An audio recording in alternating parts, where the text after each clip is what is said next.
എല്ലാവർക്കും പവിത്രാസ് വ്ലോഗിലേക്ക് ഹാർദമായ സ്വാഗതം. ഇന്ന് ഞാൻ വന്നിട്ടുള്ളത് ഞാൻ നട്ടു വളർത്തിയ എൻ്റെ പയർമണിയെക്കുറിച്ച് പറയാനാണ്. അത് കാണിച്ചു തരാം. വേണ്ടോ എൻ്റെ ഇത്രേ വേറെ ഒന്ന് ഇത്ര ഇതിൻ്റെ നമ്മളെ നിങ്ങൾക്ക് സാധനം കാണണോ?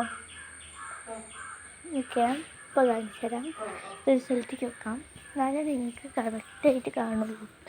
വേണ്ടോ, ഇത് ഇവിടെ വെച്ചാൽ നിങ്ങൾക്ക് കറക്റ്റായിട്ട് കാണും. ഇതാണ്ടോ, ഇതാണ് സംഭവം. ഉണ്ടോ, ഇവിടെ ഇവിടെ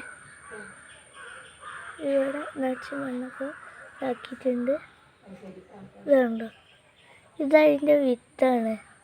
കാണിച്ചത് ഇതുണ്ടോ, ഇതതിൻ്റെ വിത്തായിരുന്നു.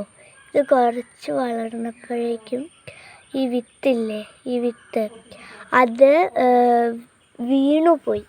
എന്നുവെച്ചാൽ നമ്മുടെ വീണു പോയില്ലേ, നമ്മളെ അതൊക്കെ എന്ത് ഇപ്പം നമ്മളൊന്ന് വളരുമ്പോൾ നമ്മൾ മുഖം ഒരു നമ്മുടെ എന്താ പറയുക, നമ്മൾ വളരുമ്പോൾ നമ്മൾ കുട്ടിക്കാലത്തുള്ളൊക്കെ മാറിപ്പോകും നമ്മളിൽ. അതുപോലെയാണ് ഇത് ചെയ്യുക. ഇത് വളരുമ്പോൾ ഇതിൻ്റെ ഈ ഒരു വിത്ത് താഴേക്ക് വീണു പോകും.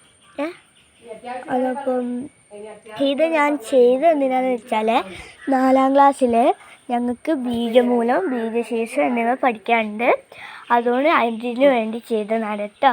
ഇത് നിങ്ങൾക്ക് കാണിച്ചു തരാമെന്ന് വിചാരിച്ച് മാത്രം ചെയ്തതാണ് കേട്ടോ. Okay, by.